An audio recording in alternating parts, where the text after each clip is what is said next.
Nestle. Good food, good life. This advertisement has been vetted and approved by the FDA.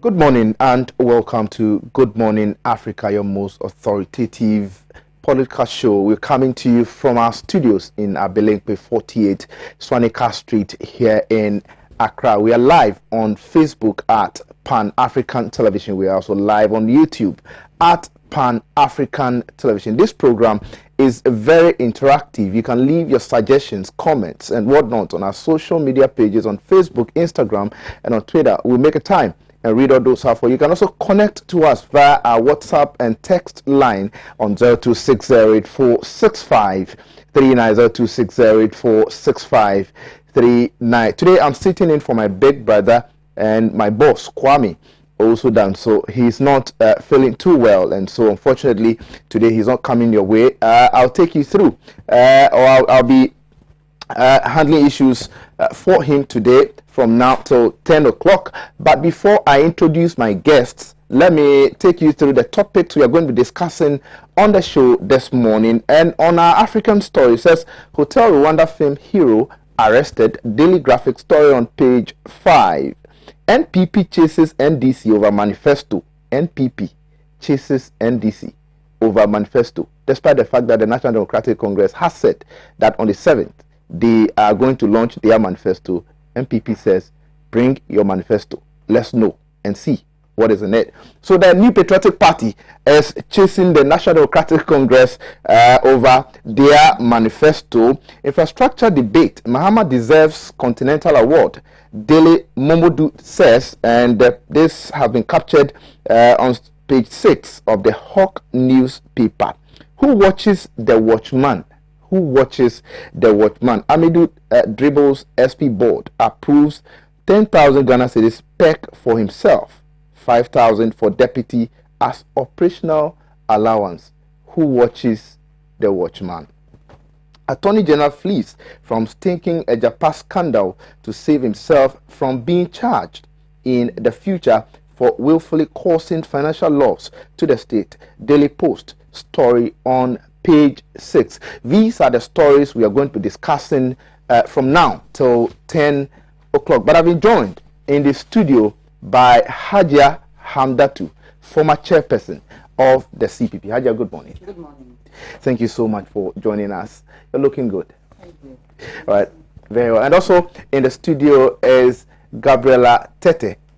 She's a member of the National Democratic Congress communication team. Gabriela, thank you so much for joining us also. Hi. You're also looking good. Thank you. All right. Well, let's start with the African story, and I'll start with you, Hajia. But we are expecting Saka Salia from the MPP side to join us in the studio. As and when he joins us, he'll be part of the discussion. Hajia, the African story. Yes, good morning. Good morning. Good morning to my sister Gabriela, and good morning to our cherry viewers out there. I want to extend my gratitude to the delegates of the Convention People's Party again. All right. Especially delegates of for region, Western North, Ashanti, West, Upper West, and all the other regions. Okay. I'm specifically mentioning this because I won in those regions. Very I have to thank them. Very well. Yeah, because you see, every good thing deserves another. That is true. If they honored me, my own region did not. So I have to say a very big thank you to them. But we are all members of the CPP, so we'll take it like that. All right, thank you. You know, concern about this African story, you know the role this gentleman played during the genocide when he even saved the ethnic group that are maybe the opposing ethnic group in his hotel. So many lives were saved by those gentlemen. But you know, Paul Kagame is seen in Africa as a hero, somebody who has transformed his economy and so on and so forth. But I think there is the other side of Paul Kagame that people are not amplifying, which is not very good for the unity and, for that matter, progress of Rwanda. I think people should be able to tolerate divergent views. We shouldn't say because we are in power, whatever we say is final. Because reading the story, he wants to say that he wants to stop this kind of ethnic group fighting in Rwanda. But maybe if this particular person is somebody who has been able to save lives, do you think justice now he would like to bring a situation whereby lives will be lost? I don't think so. So maybe there's something fundamentally wrong with the way Paul Kagame is handling Rwanda. That is why maybe there is dissenting views. I think he should take it in good faith and maybe sit with other stakeholders, because it is not one person. That's why even if the president is elected, he has ministers. He has appointees in all the sector of the economy, and for that matter, in the districts and regions. So maybe if you think this gentleman is doing something that might not bring peace to them, I think arresting him and everybody being worried about what is happening is not the best.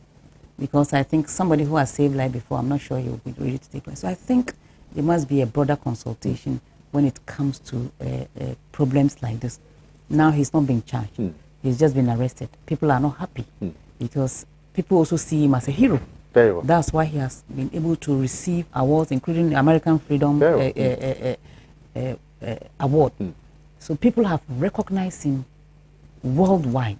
But that doesn't mean that maybe if he's also doing something that might bring problems in Rwanda, he should not be. But I think it should be done in a way that it will not be seen as politically maybe a witch hunting or trying to cow opposing side into submission and so on and so forth. Because people are complaining that Paul Kagame is not giving people some briefing space. If you have any dissent, people will be jailed, arrested. I'm not sure this kind of thing should be happening because of their past history. They shouldn't be seen as suppressed, because maybe if you think people like you, that's why maybe they are amending the constitution for you to be there to 2024 or it's a long year, or 2032 or something. When I read it, I was like, wow. Because if people look at what is happening in Togo, even though this current president was not the one who started, but the name, people think Yadema has ruled the country over 40 or 50 years. It is long overdue. It is long overdue. The Yadema. It's the Yadema. Meanwhile, this one is a younger Yadema. And if one person, Paul Kagame, will be there as if there are no other people who can rule Rwanda, then I would say that is bad leadership. Because if you cannot groom somebody to take over from you, then maybe you are no more. Then we are no more. So who takes over? So I think there must be some concerted effort to bring the people of Rwanda together. And also, this particular person who has been arrested, and it has caused some uproar in the country, whether we like it or not, and allow political dissent, people with different view, because you cannot say because you are the president, nobody should. That's what I mean. I believe in freedom of expression. If you think maybe somebody has said something that is not right, the laws are there. But it shouldn't be done in a rumble way where to create some fear and panic in people. I don't think it's the best. So I think Paul Kagame and the authorities of Rwanda should look at this situation again, because if it's somebody, as I said earlier, has been able to save lives, I don't see him trying to do something that may bring problems in Rwanda. And then Paul Kagame should also remember that because of the role this gentleman played, he's liked worldwide.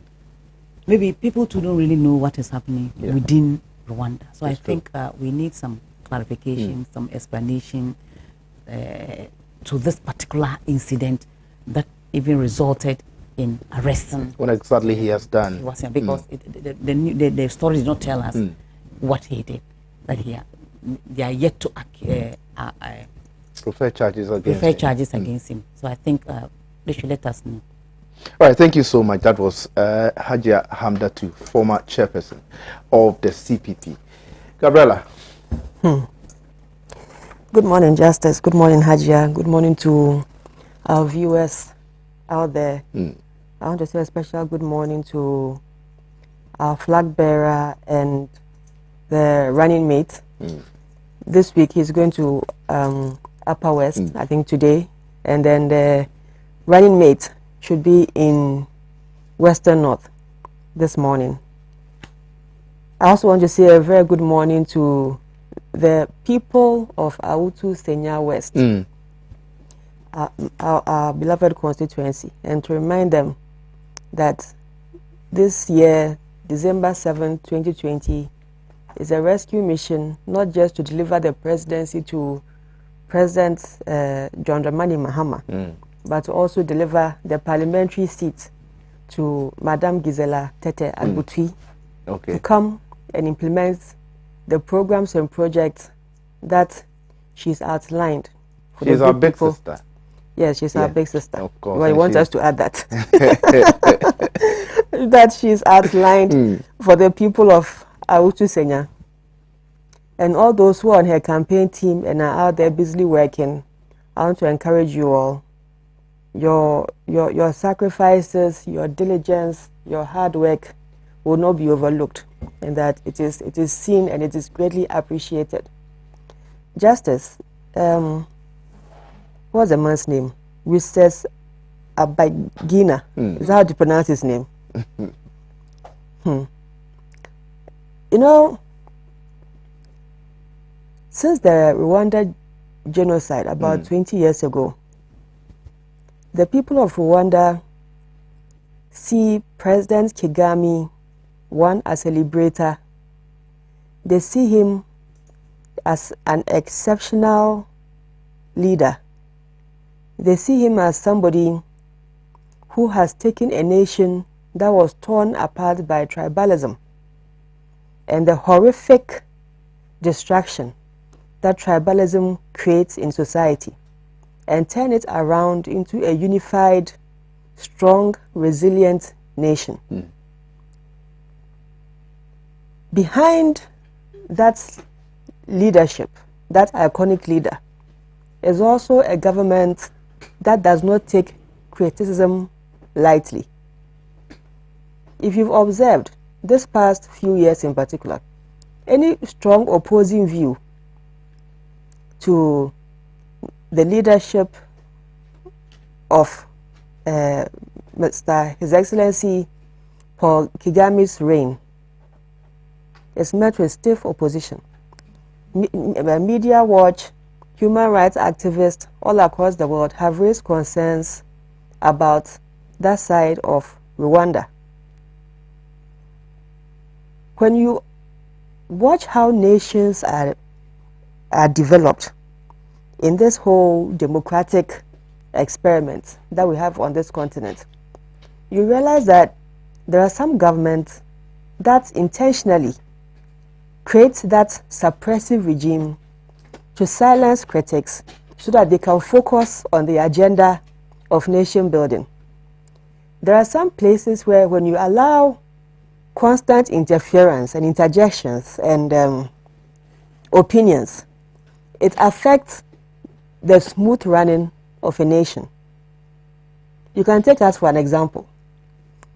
Whenever any government wants to put in place a program that we all agree should benefit all of us, there's always an opposing element that will sound pessimistic and tell you it can't be done and is this and is that. And this is how we in this part of Africa have also had our share in our nation development processes. In her name, who wanted to contest against President Kagame, and they raised issues of money laundering, of corruption, of all kinds of allegations, also against her. This gentleman, although he's regarded as a hero because of the role he played in saving so many people at the time when there was tribal massacre in Rwanda, over the years, he's also become a devout critic of Paul Kagame's reign. Looking at how others before him, as I mentioned, the issue of the lady who wanted to contest him, the musician who also died under strange circumstances, it is not strange that when you constantly oppose President Kagame's reign, there's some heavy force that also comes against you. He's been accused of insurgency, terrorism, and all kinds of crimes against the state of Rwanda. This is not a case of where you use an achievement of a past to hold judgment on a person, because, man, you, these are like 20 years apart. And there's somebody who's a critic of this regime. It's still early days yet, whether there's any factual truth into the accusations that are being leveled against him.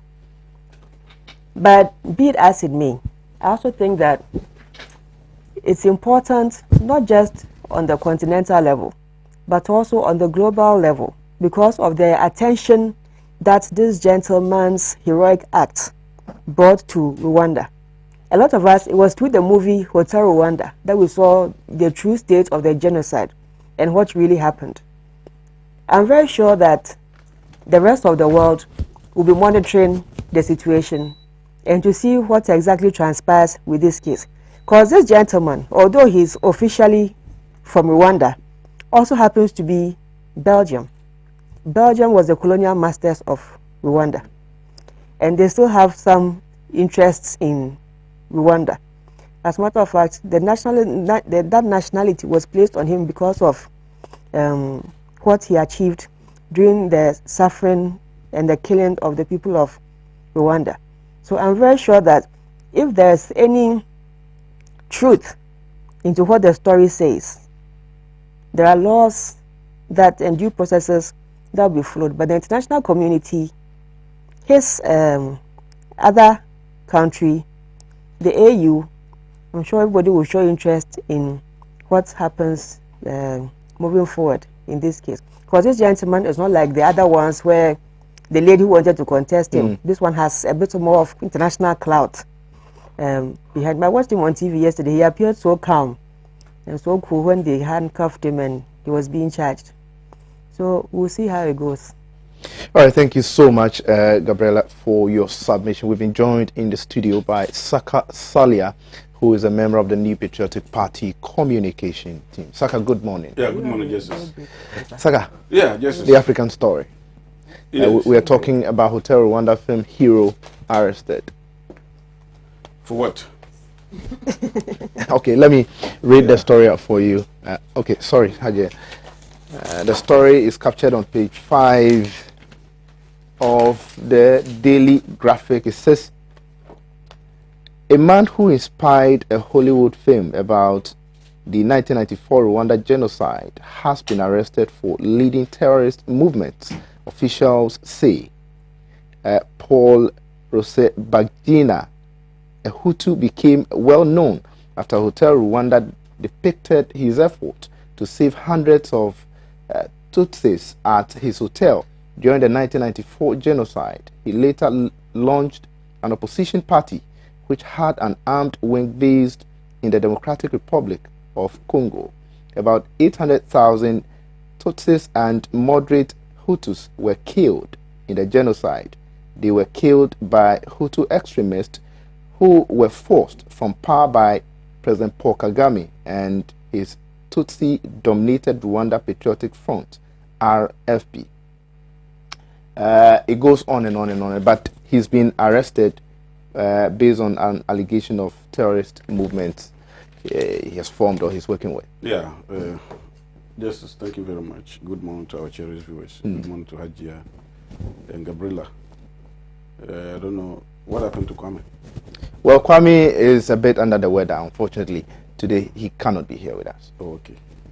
I wish him speedy recovery. Very well. Yeah, when I first saw the headline, it created an impression as if he was arrested because of the film. Oh, okay. You know, so this is completely different from the film that he acted. I mean, after the film, it was an pardon? Not acted. He inspired it, not acted. He inspired the film. Very well. So for me, if we look at the story and what is happening in Rwanda, every now and then people use Rwanda as the yardstick in measuring the standard. I mean, how Africa should aspire to be. And those standards do not come just by accident. And then sometimes it comes with a price. You know, in our early independence struggle, when we gain independence, and even the South Koreans, the Chinese, currently even the Koreans, and all that, they believe in the monarch system. They do not believe in opposition. And you remember even during our early stage, we wanted a situation where we could accelerate the development by stifling, you know, a certain aspect of democracy in order to avert distraction.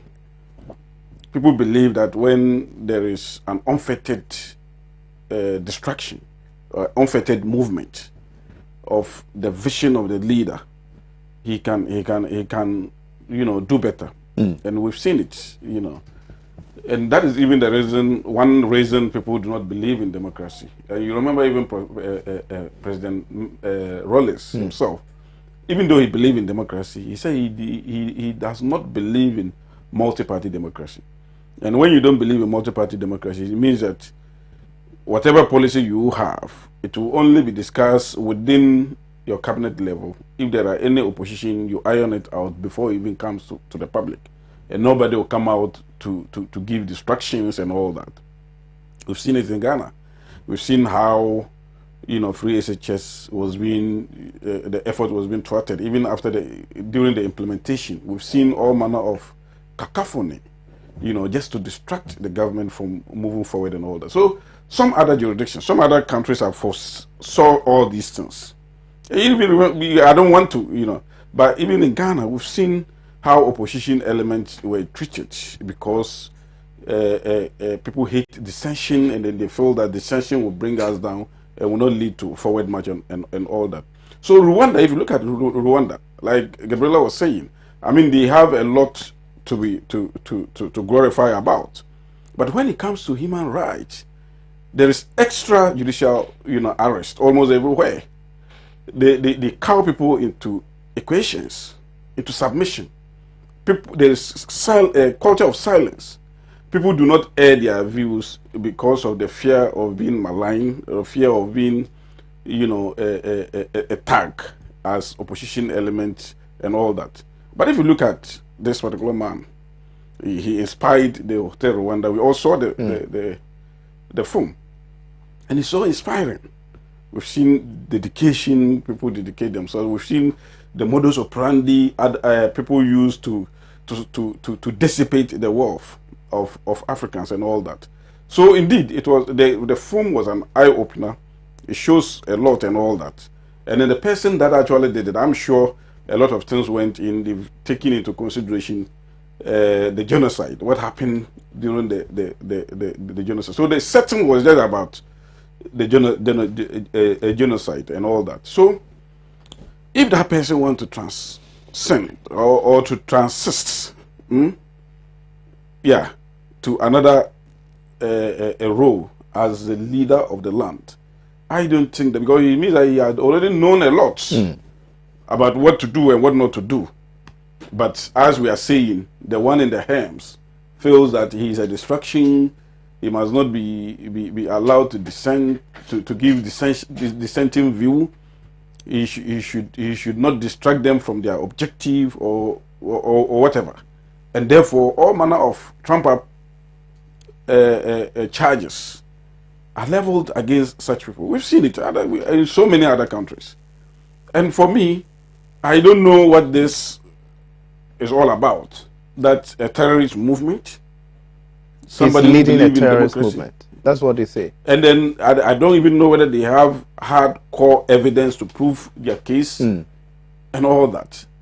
And I think that sometimes when we set some yardstick and want every now and then, if Kwame were here, I would have been very loud about this. He says Rwanda because he's a Rwandan trainee. He always sets Rwanda in almost every example, you know. But they fall short to set the human rights abuse examples. And I think that no man is perfect. And then they should also learn. They should learn a lot from Ghana. Look at what is happening. People are all over the place insulting president, even children are insulting the president, saying all manner of unverifiable words, saying all manner of things. And then this nation is still intact. And the next day, the president will hold press conference and laugh at it and all that. So sometimes when we set Rwanda as an example of a successful country that everybody has to follow, we should also set our own. I mean, it's as if we are a failure country. But if we were under Rwanda, we were also doing like Rwanda and ensuring that nobody talks, you know, down the government. Nobody says things against the government. When you want to compete with the government or challenge the government in anything, Trump-up charges are leveled against you, and then you are incarcerated, and then peace is brought to the nation. That is not how nations govern. People believe in freedom. Do you know the reason why we had the Arab Spring? It was about freedom. A lot of those countries, for instance, I mean Libya, we all know. I mean, the per capita is the best in Africa. Per capita, you know, income is the best in Africa. And we also know, even on they pay unemployment benefits, housing is not a problem. Where even those yet unborn, there's something left for them and all that. But they were not happy with Muammar Gaddafi regime. And that was the reason why a lot of them decided, especially from the other side, decided to, you know, join foreign forces to fight him. Because they believe freedom is everything. You cannot develop under such a situation where you are deemed to be enslaved, you know. And that is the reason why, if you look at even the new patriotic, our emblem, which says that development in freedom. In freedom, yeah. You cannot just develop. You see, when you develop people and they are not in freedom, they will fight back because freedom is everything, you know. And I like Kokubako anytime he says that he prefers the ogle noises than just, you know, having the best of system without noise. So for me, let's condemn what is happening in Rwanda in terms of their extrajudicial arrests and then shadowy processes when it comes to the court system, and then let's actually, you know, ask them to practice democracy as it should. You cannot take one part and another part. Once you sign on to democracy and you say that this is what you believe in, it should not be a shadowy process. You know, you should not do it in a facade. It has to be adhered strictly, like what is happening in Ghana and other places. You wait, when we come to, you know, some other topic, you see Gabriela, you see all the things that she will say here, you know, and she will say those things and still go home and sleep soundly, and not think of anything. So let others also emulate that. Okay. And that is how nations are built, not under, you know, a cloud of democracy, and the people are being, you know, terrorized, and then a lot of fear is put on them. All right, thank you so much, Saka. Keep your messages coming in on 0260846539, 0260846539. Leave your messages also on our Facebook, Instagram, and on Twitter pages. We'll make sure we make time and read. We'll make sure that we make time and read all those messages out for you. Now, let's come back to Ghana and look at some of the stories here. MPP chases NDC over manifesto. I'll start with you, Gabriela. Yesterday, Adabo Yao Boabia Samoa, my MP in Adenta and communication director of the NPP, held a press conference on all manner of issues, but the one that was of more prominence was on our manifesto. Yes. You see, I don't know why the NPP always likes stoking flames when it knows very well that their skirt is made of hay. You know hay, don't you? I know. The one they used to do the thatch roof. Very well. The least spark and it catches fire. Very well. And everything burns down. According to them, this their manifesto, what is it even called? I'm looking for the name. Leadership of Service, Protecting Our Progress, Transforming Ghana for All. This manifesto has hit NDC so hard that NDC has run away with their manifesto. Have you seen the NPP manifesto? And why did you change the date? Why did you postpone the launch of your manifesto, if indeed you have something concrete? But right now, the most trending topic is Ijapa. Why should we come and organize a manifesto launch and take away the joy of discussing Ijapa? The NDC did not run away from launching our manifesto. The manifesto has been ready for the past 2 months. Everybody is aware of that fact. Day in, day out. It has not been shown to Ghanaians. Did you show it to Ghanaians? Because we have an official launch and we'll tell them exactly what is that is inside. But day in, day out, our flag bearer, our running mate, our communicators, our former appointees, everybody who gets the opportunity to speak, even our people on social media, are constantly sharing highlights of the things in our manifesto. We promised the $10 billion big push, which is going to be investments in critical sectors of the economy, in areas of health, in areas of education, in agriculture, in transportation, to create jobs for the people of Ghana. From the big push, we envisage that we should be able to create, in addition to other programs, 250,000 jobs per year, formal sector jobs. By the end of the 4 years, we anticipate that we should be able to create 1 million jobs. That is a target we've set for ourselves, minimum. There's a high probability that we can exceed that 200,000 because at the time when the NDC was in office, 2009 to 2016, there were many policy interventions, many programs and projects that created more jobs than this quantity that we are letting out. In the NPP manifesto, they have so many promises that are nothing but repetitions of their past manifesto. Which are those repetitions? Don't distract me. I'm going to continue. I'm going to speak on something else. But then if there's a question to ask, because I won't let you accuse the New Patriotic Party and go scot-free. Don't worry. They have promises that are things that have already been set in motion by the previous NDC administration. For example, of that one, that's what I want to talk about. Okay. In 2011, with the support of the Danish government, we created the Skills Development Fund. The Skills Development Fund offers grants to small-scale businesses, enterprises. In fact, even big companies can also apply to it. These funds are used for training of their workers. So, for example, let's say there's a shoemaking company, and the owner of the business wants his workmen to get training in some other thing, like probably tanning of leather or design or something.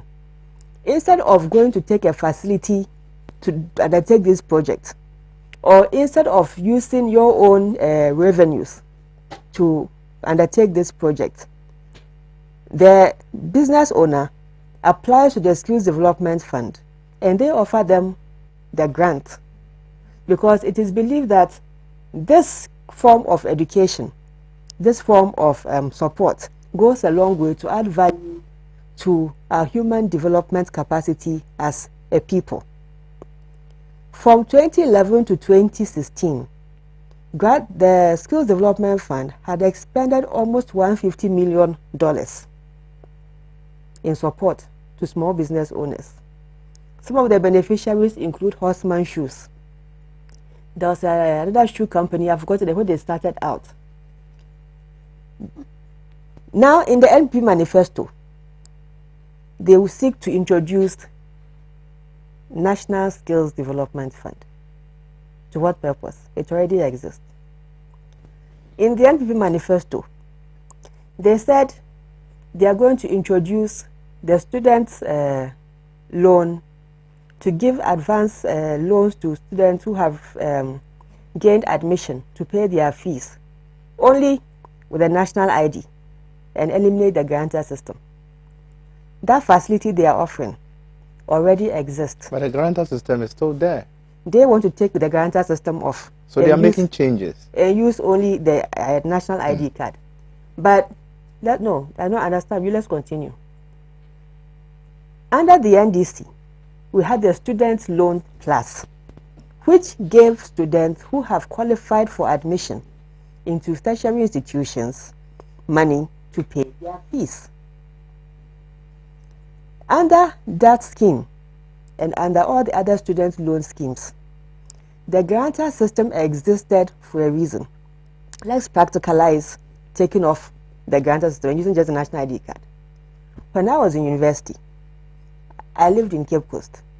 In fact, my Cape Coast address was one single address from the time I was about 8 years old till I was about 23 years old when I completed university.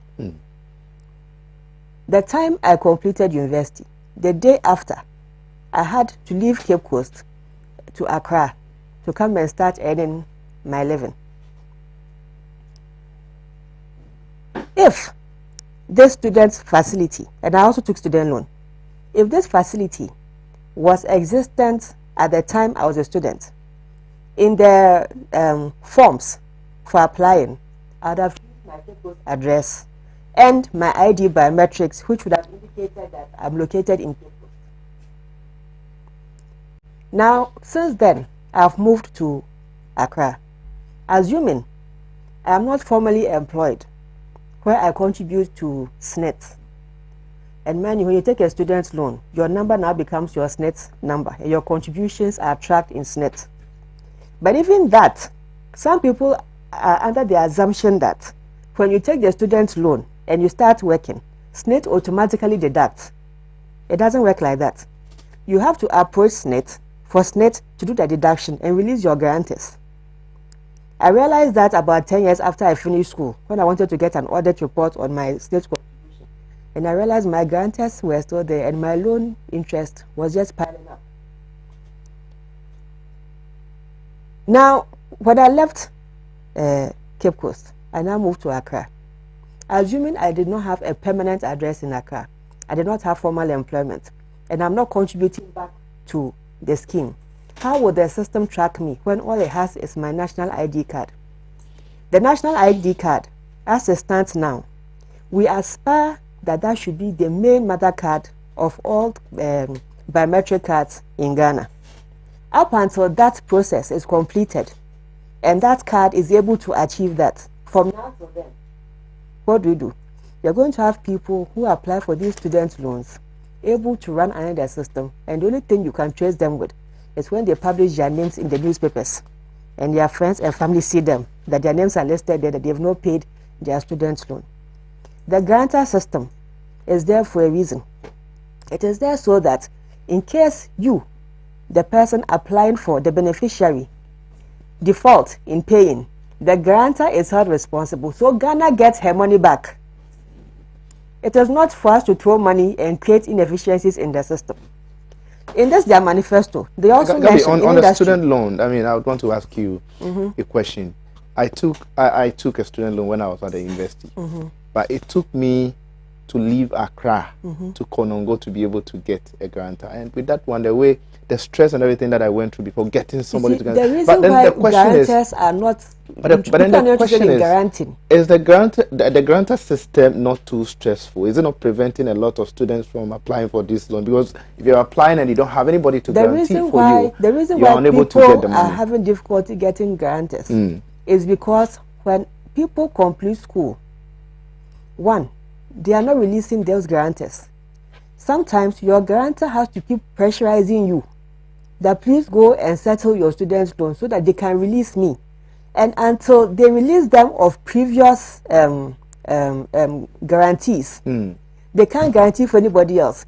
And mind you, because of how we treat our guarantors, it sends a message to others that do not guarantee for students, because when they complete school, they don't even want to pay, and they want to leave it to become your debt. When you want to go, when you're going on pension, and you also need your student's statement, your SNIT statement for your own purposes, then you find that you owe the student's loan scheme because the person you guaranteed for has defaulted in payment. But isn't it a good news to students to have now, been aware that, well, we are taking off the guarantor system. You see, we are using alternative means of people getting the loans. It makes the system easier for the student, but we are talking about being able to redeem those funds back.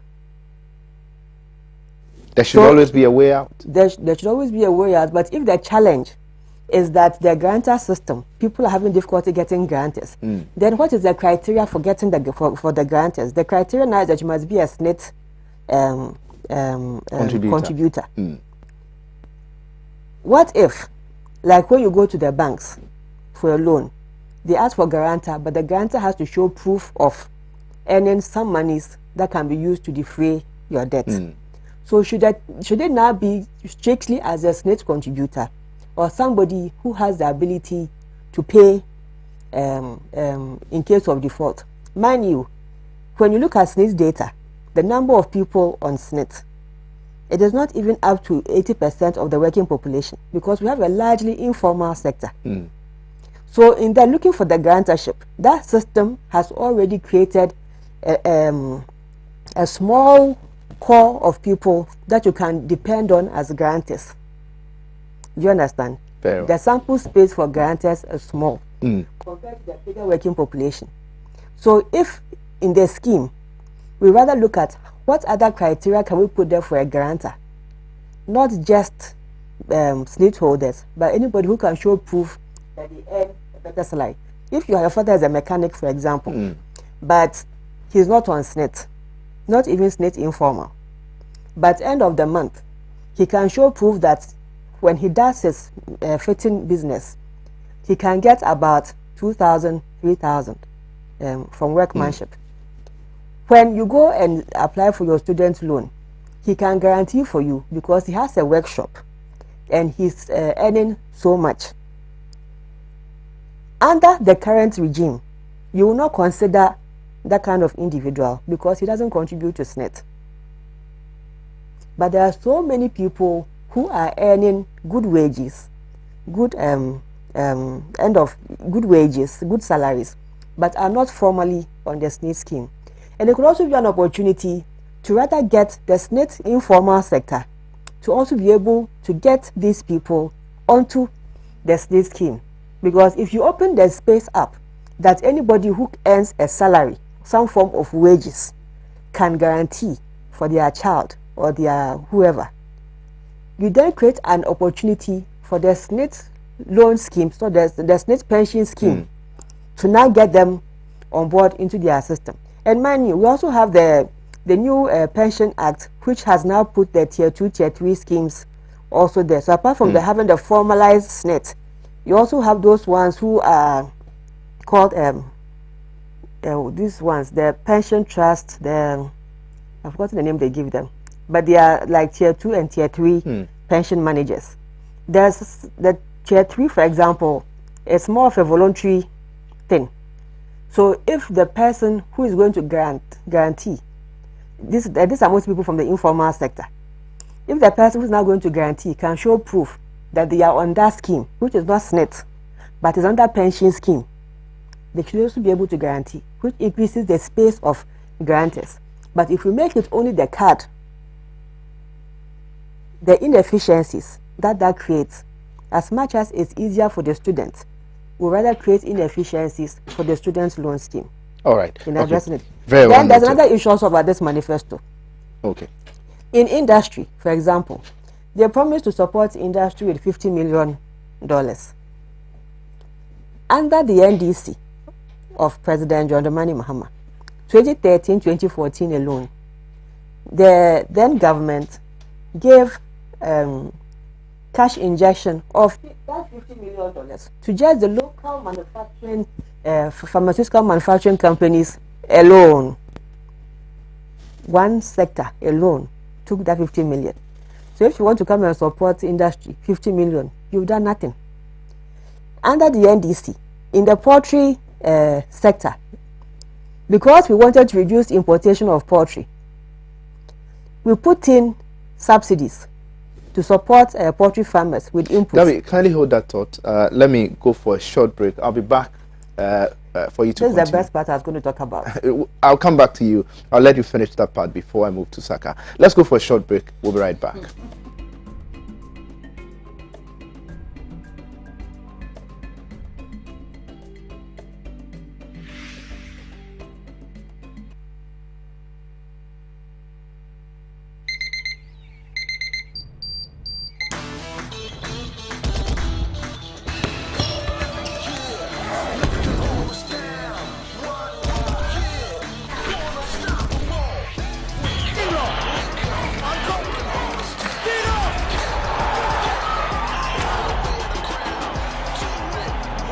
Breakfast good day, every day.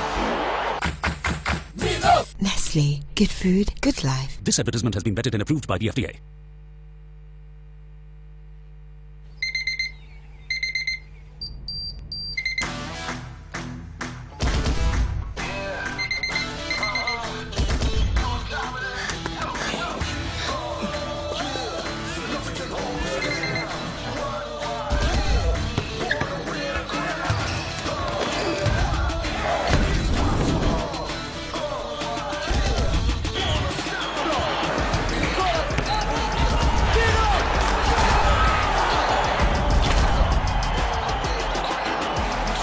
Breakfast good day, every day. Every day.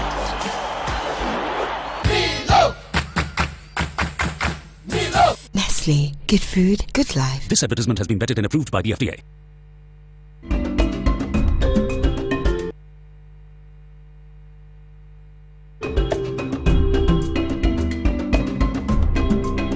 Back, you're still watching Good Morning Africa with me, Justice Appiah, right here on Pan-African Television. Today I'm sitting in for my big brother Kwame Owusu Danso. Keep your messages coming in on 0260846539, 0260846539. I've seen a lot of messages already.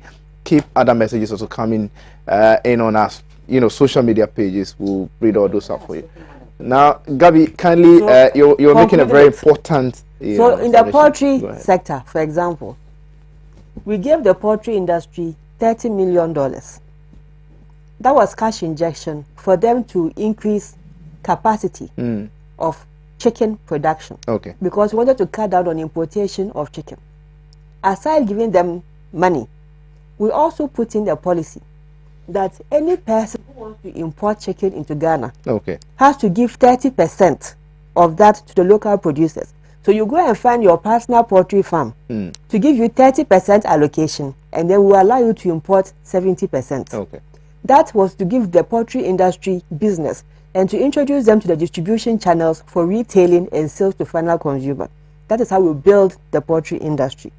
So from what we have done before, from the things we aspire to do for the people of Ghana, there is no way we will run away from this repetition of documents and pipe dreams, which is nothing short of programs that they can't even implement. When they came with promise of free SHS, look at the challenges with free SHS. When they came with one village, one dam, look at the challenges with one village, one dam. Peasant Farmers Association says 80% of these dams cannot be used. Look at the promises they made with planting for food and jobs. Last year, when we had the rice glut, we were the ones on TV advising the MP government what to do about the rice. To go and look for off-takers and negotiate with rice distributors to start selling Ghana rice. because they were so bankrupt of ideas on how to address challenges in the rice value chain. Gabi, there's no program you implement without challenges. And as a matter of fact, the free SHS and other programs are equally facing same challenges. They said they have the men. We are the ones who are incompetent. With the incompetent ones should not be even offering advice. Okay. All right. Thank you so much, Gabi, for your submission. Saka. Yeah. Why are you chasing the NDC over their manifesto? Yeah. Thank you very much, Justice. Well, I mean, we all know the NDC. We know what they can do and what they cannot do. The NDC is not a political party that have not tasted power. Indeed, if you look at the Fourth Republic, not even the Fourth Republic, even from independent up to now, they are the political party that have gotten the opportunity to rule more. And so we know them. We know their future already, because we have seen what they did. So they cannot come with sugar-coated ways and hoodwink anybody. We know their capabilities and all that. We all know that when you are in opposition, you have the opportunity to think more. You have the opportunity to, because you don't involve so much in the running of the country. You have the space and whatever to even take the lead in some of the drives that can take this nation to the highest level. The MPP who was in opposition, we came out with fantastic ideas that had led to this progress that we will now want to protect based on our manifesto.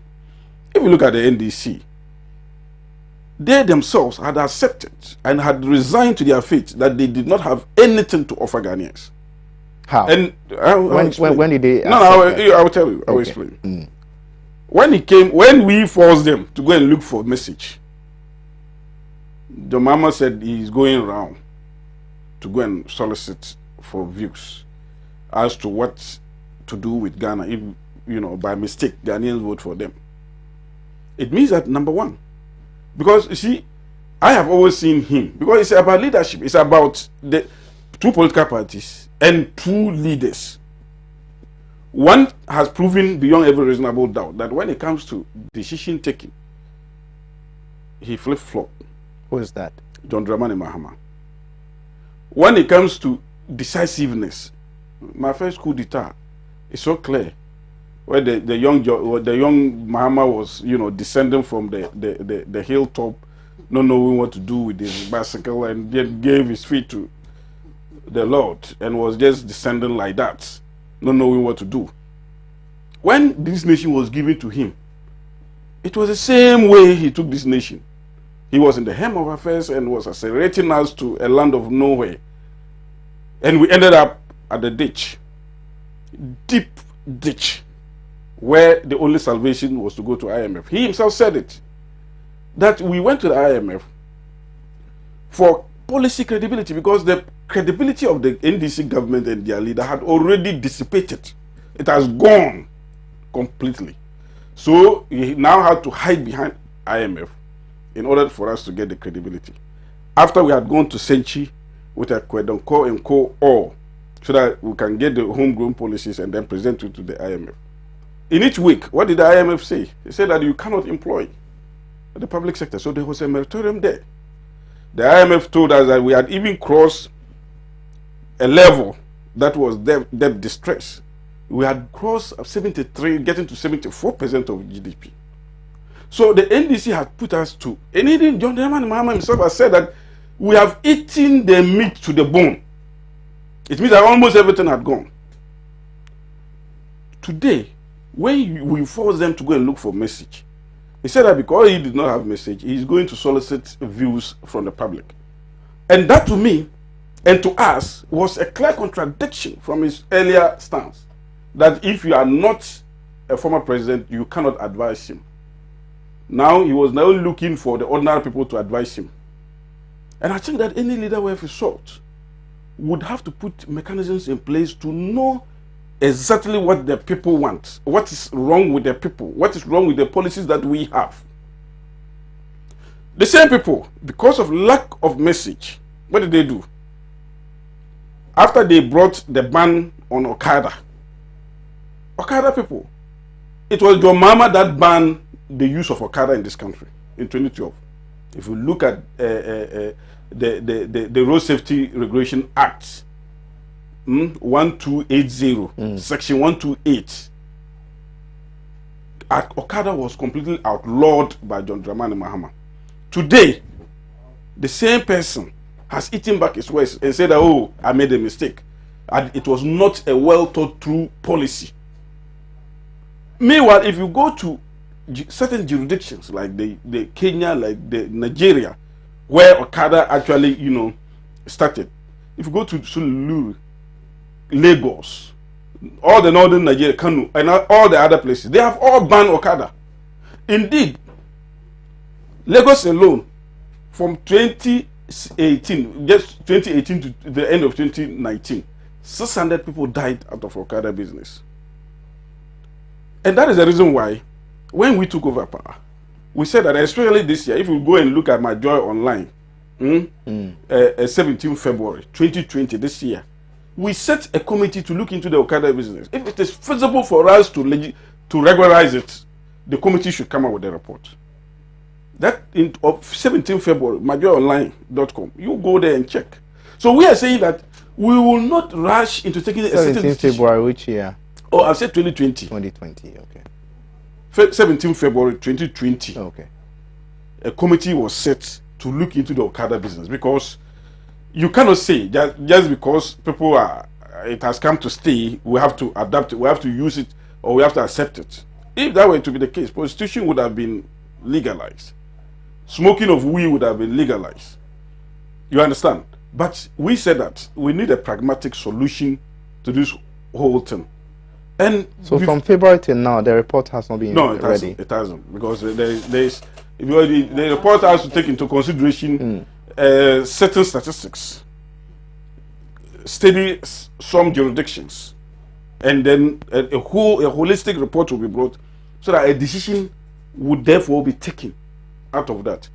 But the person that actually outlawed the law, without doing any analysis of it, just because he had looked into the market space and he saw that no, there are plenty of people riding Okada these days, so let me just throw it there, that when I come I will legalize it, then you think that the people will be running towards you.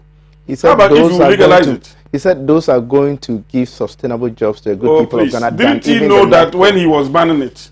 So I'm saying that, you see, you don't whimsically take such decision. Okay. It has to be a well thought through policy, and that takes time.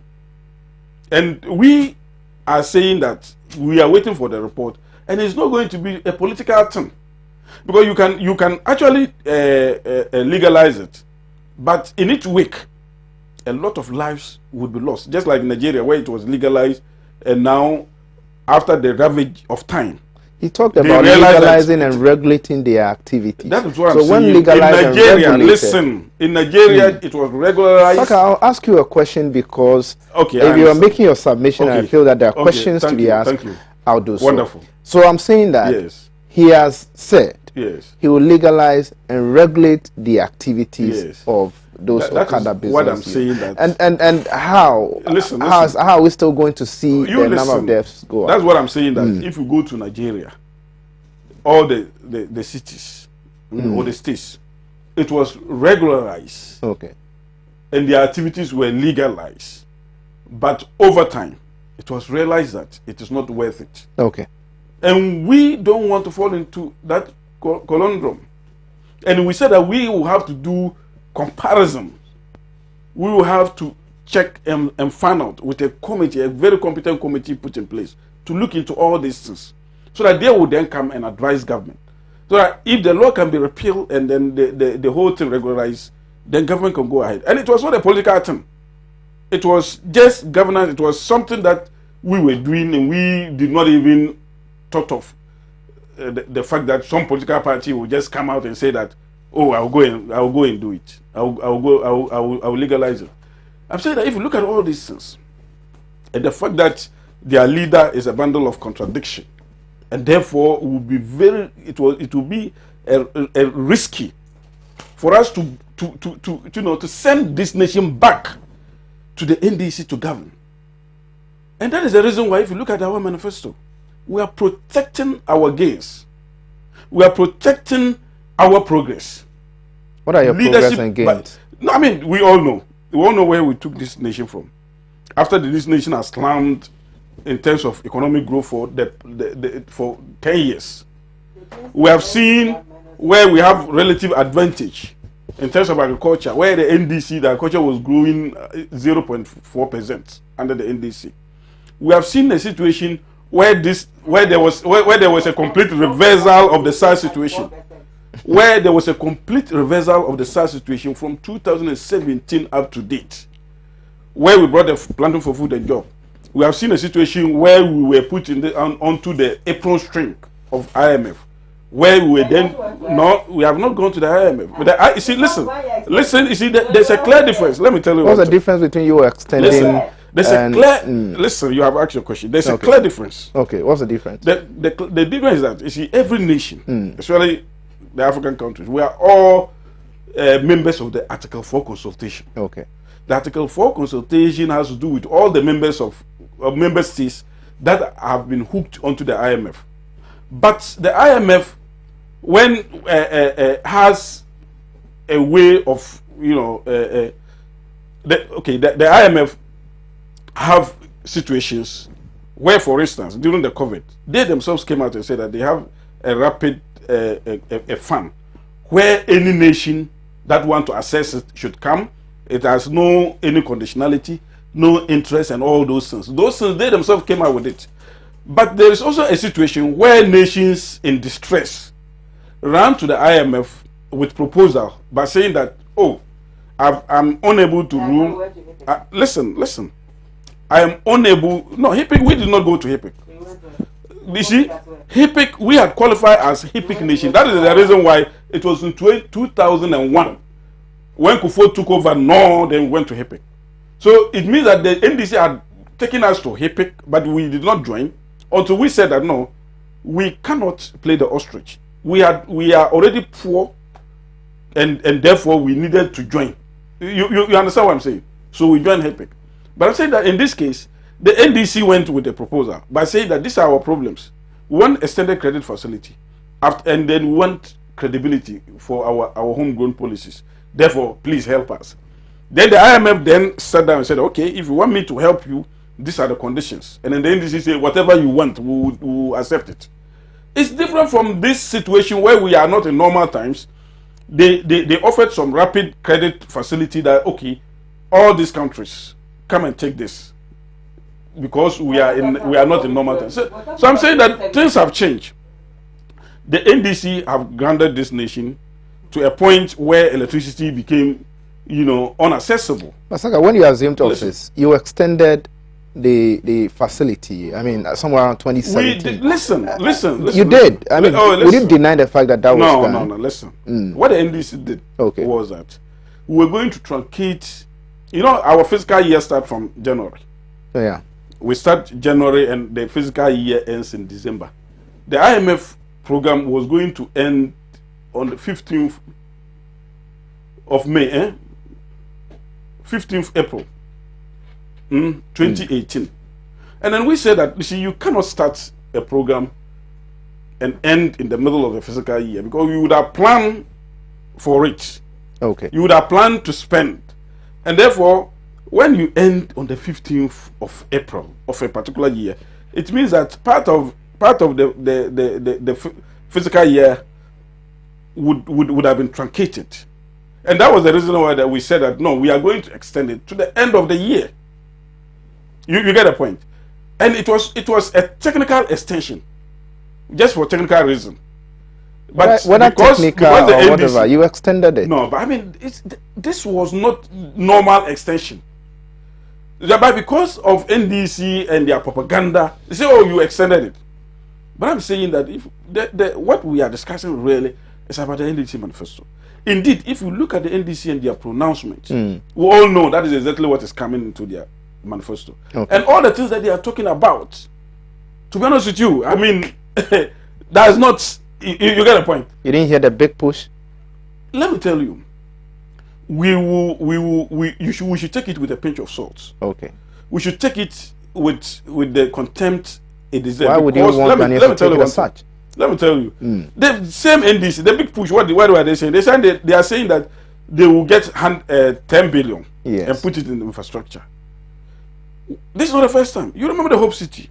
It was this same 10 billion that they said they were going to, and BBC, CNN, and all the other were all over the place. The NDC said that they were going to use the private sector. Government was going to have a share, go and look for a private sector to help it. They even went, your mama went and cut the sword somewhere around Kasua area. He cut the sword, he made pronouncement, and he said that the private sector will lead it, but government will give them the supports. And indeed, at the time that they were doing it, even the land was in dispute. They made all manner of noise about the Hope City, and in the end, it never came to fruition. And today, if such people are telling you that we are coming with a big push, ask them, what did you do with that? They talk of primary health care. You should ask them, when they got the opportunity to implement their one-term premium, what did they do? They were unable to do it because it was a flowery promise that they just put on the air to hoodwink people. In the end, when the reality dawned on them that it is impossible to implement it, they ran away with their legs in between, with their tail in between their legs. So these are the people that we know. They have promised free technical and vocational education. Look at their pardon, you say what? Free technical and vocational education. Yeah, also which is being, implemented already. Have you done that for the vocational and technical schools? Yeah, TVET. It's free. And how many people have benefited from that? Oh, please, don't go there. I mean, the fact of the matter is that TVET is free. I don't know the number of the students. So if a political party is telling you that, we'll come and then TVET is free, you should ask them, have you been reading? The same people come and say that, assemble men. When we come, we'll give them money. We'll give them salaries. Go and look at the NDC 2012 manifesto. Okay. They said they were going to pay the assemble men. And then they, after, losing so serious, so heavily, they turn around and come, this time around, when we come, we will pay the assemble men again. And you think that any serious person will take this serious. That is the reason why they are finding it difficult to go and launch their manifesto, and especially after seeing the Mpp Manifesto, that has been very fantastically, written. But they said your manifesto is empty. There's nothing in it. I mean, it will be the uninitiated that will say so. Because if you look at the things that the manifesto is seeking to do, they are achievable. They are things that are realistic. We have not promised the moon. It's only realistic promise, and indeed, before we even promise, we tell the Ghanaian people where we took this nation from, where we have gotten to, and what we are here to do. And that given the opportunity, we are going to end this. And that is exactly what we have done. We have not promised some, hoodious promises like what the NDC is now doing. But they said in your manifesto, they've identified... Very well. No, I'm saying that I made the point that all the things that they are saying, okay, I am sure that is exactly what is let me move to Hajia. And the things that we are hearing from them, let me move to Hajia. And with all due respect, okay, let me move to Hajia. But what they've said is that they've identified 3 things about your manifesto. 1, attacks on John Mahama. Number 2, trumpeting things you've done, you've promised in 2016 that you've done, and then repetitions. React to that quickly, and then let me move to her. No, only they give me specific ones. But you see, but the repetitions, she has mentioned some. Which one?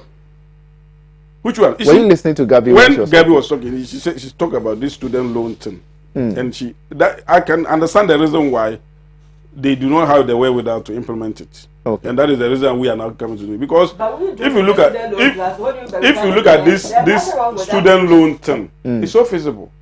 Because we have been able to bring the national identification card. It has 8 attendant challenges. And please. That, I mean, I don't think that there is anything in this world that do not have challenges.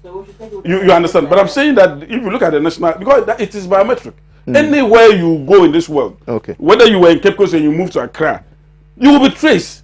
Because your DNA is in the system. Okay. Anywhere you go.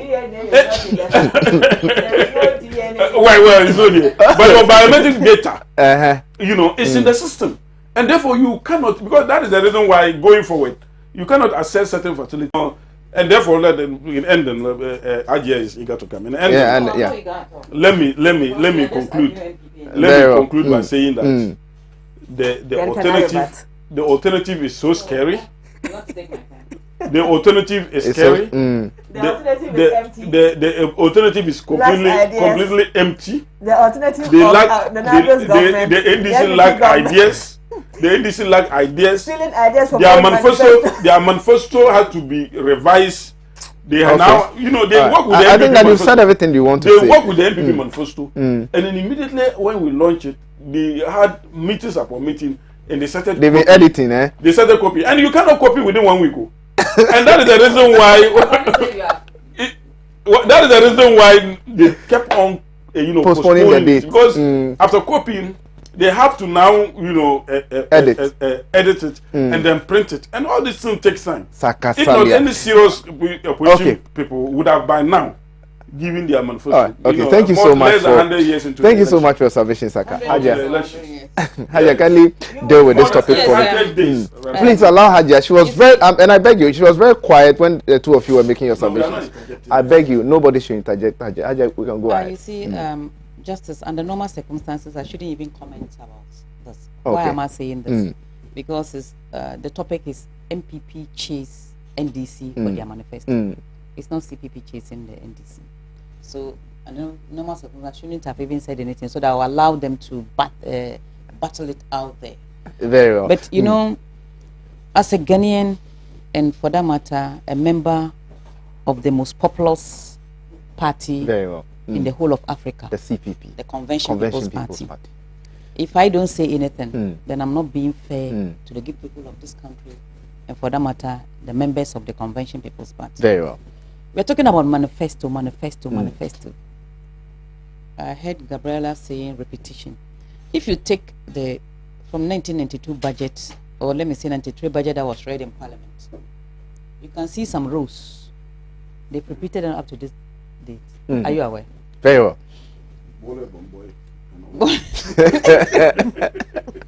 So what I want to say is that if a manifesto is out there, and then especially if that particular manifesto is the party that is in power, and then that party or that government have not been able to achieve maybe 100% of what that party promised the good people of Ghana, I think it is in order that they repeat certain things in the new manifesto with a clear explanation of why they were not able to achieve. I've not seen the MPP manifesto, to be honest with you. I've not read it because, I was busy campaigning and so on and so forth. We are yet to come out with our manifesto. You remember the 2016 manifesto, so we presented a rich manifesto, the new dawn. We talk about the social policy, economic policy, and what have you, what we are going to do for women and other sectors of the economy. But our manifesto were not bought, was not bought by the good people of this country. So until we come out with our manifesto, and then we'll put it vis-a-vis the other manifestos, then we'll discuss it. But I pause here to ask, do people really look at manifestos before casting their votes? That's a big question. Do they? It's a serious thing, because people don't even have time to read the voluminous manifestos of people. So I think going forward, maybe if there are certain important points that maybe parties will put, maybe the 10 point or 5 point, and then maybe you will say this is what we want to achieve, and then leaving the big manifesto for the party to be reading and be knowing how to implement. Because why am I saying this? Now we have a situation whereby the NPP have launched their manifesto. I told you I have not, but I'm sure the NPP are chasing the NDC, because I think somewhere some few months ago there was a lovely presentation by the manifesto committee of the NDC to the leader of the NDC as a manifesto that maybe, who has been saying the People's Manifesto? Is it MPP or NDC? The NDC. The NDC, yes. People's Manifesto, because they went around the country to solicit for ideas, because they didn't want to just come out and say this is what we want to do for you, but rather the people should tell us what they expect from. So we were expecting that maybe after receiving that manifesto, the NDC would have launched their manifesto. Yeah. But they didn't do that. And then they are saying now the Ejapa has taken. But if Ejapa, and then maybe you have good policies in your manifesto, and you want people to know, you can do it side by side, arguing this Ejapa thing. But if you keep us in suspense, I mean Ghanaians, because a manifesto of a party doesn't belong to the party when they are going to sell it to the public. That's true. It doesn't belong to the party again. We are vividly working on our manifesto. The new leadership met yesterday. They will meet with the flag bearer, and then they will look at the manifesto we presented in 2016. What went wrong? Why didn't the people of Ghana buy or opt into our manifesto? So I think we will be coming out with our manifesto soon. But those chasing others for their manifesto, maybe it's because of the arguments that maybe NDC also put out there to say they have gone to the people, they've listened to them. It's a people's manifesto. So people's manifesto, you don't have to keep it to yourself, but you have to give it to the people for them to buy into that manifesto. But justice, I get worried about manifesto promises. Because if you look at the Ghanaian population, hardly do you see ordinary Ghanaians discussing manifesto. It's about butter and bread. What can be done to put food on the table? That is more of a concern to Ghanaians than maybe manifesto. Because hardly do you see, as I say, ordinary people discussing manifesto. But if you take your television cameras out on the street of Accra, go to the densely populated areas, and then ask them certain things, they will tell you what they want. They don't even know that people are even launching manifesto. They don't even know the content of manifesto. So how can we simplify manifesto for the ordinary Ghanaian to buy into the idea of reading manifestos of political parties? That is what we should be looking at, not who has launched first and who hasn't launched first. Because we have not come out with our manifesto yet. So who am I to chase NDC for their manifesto? I would rather look at what the MPP said they are promising the good people of Ghana. Because in fact, I'm interested in that. On that note, I'm going to tell you, 2 weeks I'm going to take a break. Because after the hectic campaign, I agree. I'm going to take a break. That doesn't mean I'm leaving Pan Africa. After 2 weeks, I'm coming back. Very well. Somebody will come because I want to look at all the manifestos. The NDC, please give me a soft copy. The MPP. Let's look at it, and then when we come, we'll be able to compare. You understand? But if you've not seen the NDC manifesto, how can you compare it with the MPP or the CPP one, which is yet to be launched? So I think let's do it in such a way that Ghanaians will be interested in looking at people's manifesto and judging from what they have read. They can take an informed decision, because people are not voting because of manifesto in this country. Sorry to say.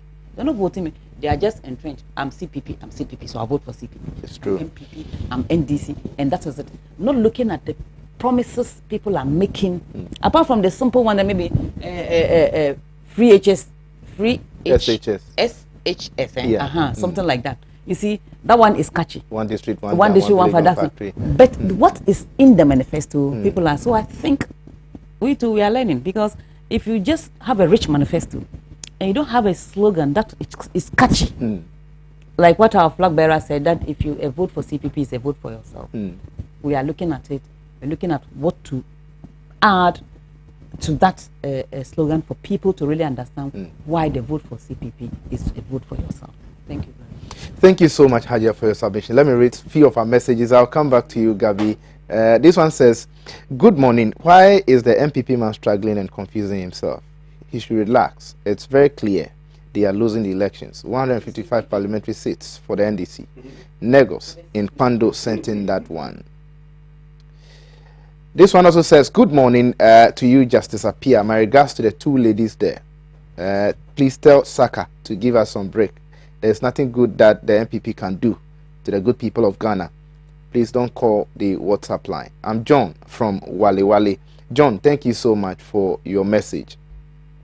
Joe Banson in Akropon says, please ask Sakasalia what the committee on Okada will serve if it is already injurious and countries that legalized it have disbanded those, businesses and Okada in them. Well, Saka, the person wants to know if the report comes and then it so happens that the committee is asking government to legalize it, would you do it? Because already you've said that countries that legalized it, have already disbanded those, or they banned them from side countries. So the committee will give reasons. In a case of Ghana, isn't it still injurious to? The committee will give reasons. Good evening. Good morning, Justice. MPP has woefully failed Ghanaians, in my view, with more than 80% of unfulfilled promises. Reasonable Ghanaians will never vote for them again. Their lies and failed promises are getting out of hand. Regards to Alhaji Ebi Fuseni from Usman in Tamale. Usman, thank you for your message. Good morning, boss. This government is not paying the student loan. Second semester one is not paid. What they know is always trainee allowance. Tell the MPP man that what he's saying is not true. Daniel in Mampong Ashanti sent in that one. Good morning, Jay, and to your panelists, especially Gabriela. Voting John Dramani Mahama come 7 December 2020 is a civic responsibility in granting Ghana another independence. This country needs to be rescued. Ejapa, on my mind now. Rescue Mission 2020 from Raman in Boko. Raman, thank you so much for your message. Good morning, Mr. Justice. I'm David from Upper West. We don't want to continue in unemployment system. We, the 2016 nurses, were denied with allowances and posting as well. So no matter your propaganda and lies, you will not come back. Talking about the NDC. Babamu from Tamale, Justice, indeed, you don't need a rocket scientist to tell you that the NDC lacks good ideas. That is why they keep postponing their manifesto launch. In fact, former President Mahama has forgotten he once told Ghanaians that building of infrastructure and praising yourself amounted to mediocrity. Thank you so much for your message. Good morning. I want to ask Saka if there is any closing date for manifesto. Togbi from Keta sent in that one. Togbi, thank you so much for your message. Ghanaians discuss manifesto. Example, Kada is being discussed from Eddie. Good morning. Good morning to you too. Good morning. My name is DJ from Wale Wale, Dr. Mahmoud Bawumia's hometown. But DJ, please, I'm Justice. Tell the NDC whether they like it or not. The MPP is winning in the upcoming election. Sure. Thank you so much for your message. Good morning to you and your panel. Please ask Saka why they postponed their manifesto in 2016. Was it incompetence or MPP enjoys celebrating mediocrity? Saka, that question is for you. Good morning, Justice. The NDC in 2016 launched its manifesto in July 2016, but the MPP postponed theirs 4 times and finally did it on 9th October 2016. Harrison in Bolga sent in that one. Okay.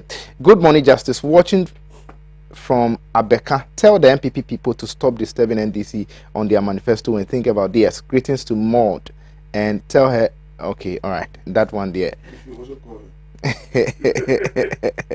Anyway, good morning. Ask the MPP how many of their manifesto promises they have fulfilled. They've only succeeded in stealing projects, and why are they so worried about the NDC manifesto?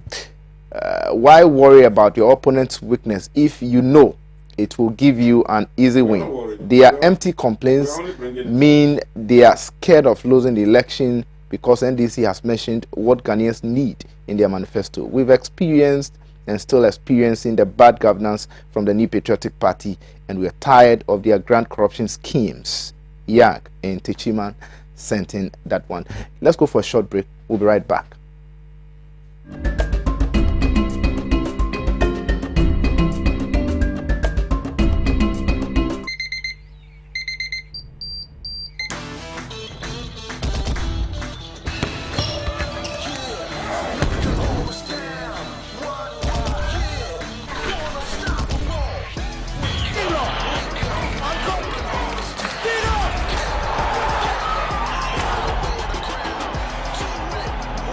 Breakfast good day, every day. Nestle. Good food, good life. This advertisement has been vetted and approved by the FDA.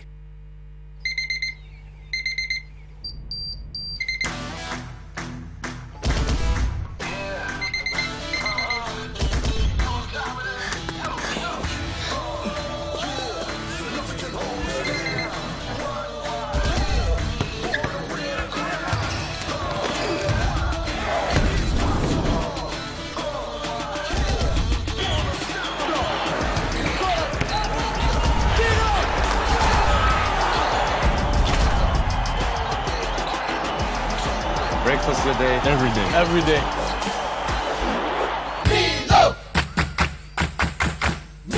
Nestle. Good food, good life. This advertisement has been vetted and approved by the FDA.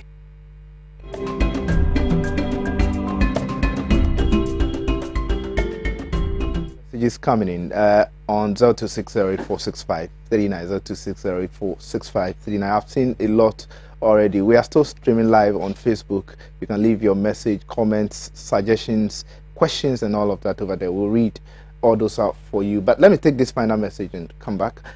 Musa Abatwa in Kumasi says the CSOs include the Africa Center for Energy Policy, the Center for Extractives and Development Africa, the Integrated Social Development Center, the Citizens Movement Against Corruption, the Institute of Democratic Governance, the Center for Democratic Development, the Center for Public Interest Law, Imani Ghana, etc. All these organizations said a Japan royalty deal is terrible and corrupt, but President Akufo-Addo is bent on securing for his family and friends. Musa Abatwa in Kumasi sent in that one. Now, let me start with you, Saka Salia.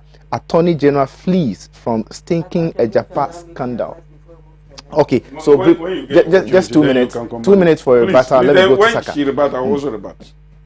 You know, he made mention of this Hope City, and this is what a lot of their communicators do in comparison, comparing the $10 billion big push to Hope City project. The Hope City project was somebody's own private initiative. It's not true. It is. The individual was under the assumption that if government buys into his idea of a technological village, then government will guarantee him a facility of 10 billion. Government did not accept those terms. Government did not guarantee anybody 10 billion to go and build their Hope City.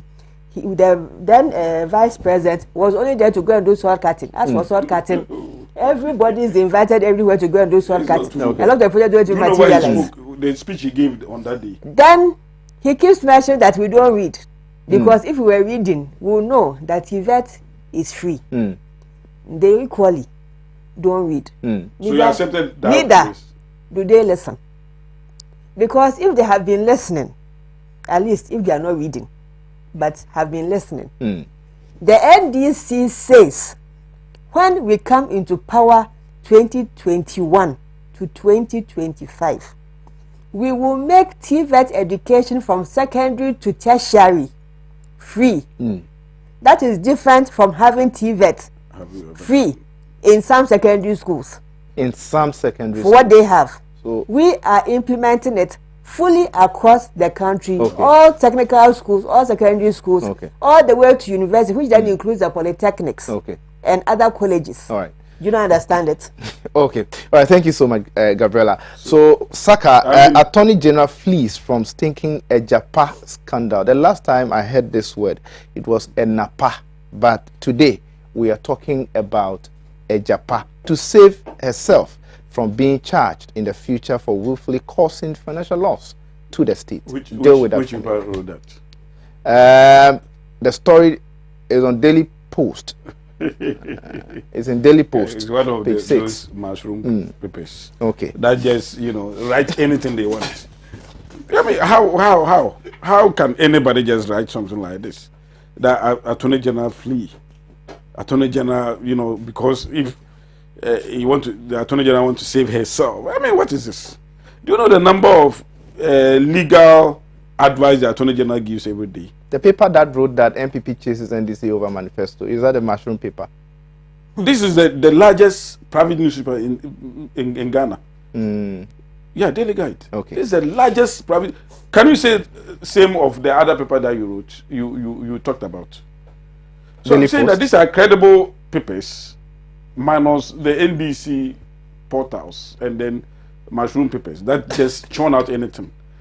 The Attorney General has been doing its work.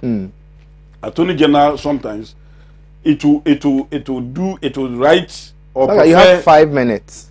The Attorney General sometimes will prefer some legal advice and upon further or further advice or further clarity will come and then, give different advice based on documents available or based on the clarity that has been put on the whole matter. So I have been hearing or seeing some NDC people put this thing that the Attorney General advised against, but they have refused to read the current stance of the Attorney General. What's the current stand of the Attorney General? The current stand of the Attorney General is that the deal is clean, the deal is worth it while, and therefore Ghana government can. I think I read that. I mean, that was yesterday. Yes, so Ghana government can go ahead. Why are they not, bringing that one? Because that one is even latest. So let me tell you, the NDC want to obfuscate the public space. They don't want Ghanaians to even understand the issues. When you are with them, Gabriela will come. When she will be telling us, oh, this fraud, this family and friend, this, but they won't go to the nuances, the nitty-gritty of the whole thing itself. Number one, do you know that the minerals that we have, we've been complaining every day that we don't get the money worth of the minerals that are in this country. People have been complaining that we get 10% and that 10% is so insignificant, it cannot, help us in our developmental needs. And therefore, we have to utilize as much as possible, maximize the usage of the money that we get from it. This assertion is not from today. Indeed, in 2011, John Mahama himself chaired a committee that actually formed the Ghana Gold Company. And the Ghana Gold Company, just like the Ghana Investment, Ghana Income Investment Fund, that we took to a parliament for ratification. The NDC also formed the same thing, and in that it was agreed that it will also form a special purpose vehicle, so that they will manage the royalties, they will manage the funds that come, that is accrued from the mineral resources. So this is not a new thing. But as usual, because it's not them, let's create the impression these people are coming to do something. It's not only the NDC that's against this. Please, civil society organizations are against it. They do some that other out individuals. of ignorance, complete ignorance. I'm a civil society myself. You are more. I am saying those civil society organizations that are making those ogle noises around, they are doing it out of complete ignorance. They don't know the real thing. Okay. The NDC, when the matter went to Parliament in 2018 for the ratification of the Ghana Income Investment Fund, Mineral Income Investment Fund, indeed, the NDC accepted it. All the NDC MPs in Parliament actually accepted, especially the Constitutional and Legal Committee. They did not have any problem with it. And in that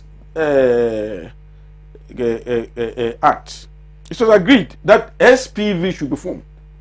The SPV is a special purpose vehicle. Very well. And that special purpose vehicle is a company, and that company has been formed. And that company is the Ajapa. And they have been issues of ownership of Ajapa. So is that their problem? They are asking of is the NDC wait, the NDC should tell us their problems. So by some of the issues they have raised. No, listen. You by this is saying that the NDC issue with the whole thing is that they want to know the owners of the Ajapa. In fact, minority in parliament talked about. So is that their problem? Ownership of. Is that their problem? If that is their problem, that is part of their problem. No, you see, they should let us know their problem. And now you see, when we explain the thing, you see, you explain one thing. When you finish, then they will leave that one and say, okay, how about this? Accept the fact that it was legal, and indeed the NDC, the minority and the majority all agreed that we should have a mineral income investment fund. They all agreed, and indeed by evidence shows that even the NDC in 2011 chaired, John Dramani was the chair, and then one member was Dr. Kufo. They were all part of the company that chairs that. And we are saying that these people are going to be part, this company is going to manage the mineral resources, the royalties that we'll get from it. And what are they going to do? this is 100%. The company that we are talking about, the Appiah mineral company, is 100% owned by Ghana. It's not as if some private company be. It's a special purpose vehicle. It's not a private company that is coming to take Ghana minerals. So it's just that, and even the leadership, the person that is in charge, was also, because that is what the NDC say. Oh, Sopomafo son and all those things. This is a special purpose vehicle that it has used competitive means to select who and who should manage, and he won it squarely. Now, if they accept the fact that we are supposed it is legal, and they themselves agreed that we should form the Appiah, what is their problem? They go around and say that, oh, we are giving it to some people. It is not given to anybody. The Appiah is Ghana. Yeah, the company.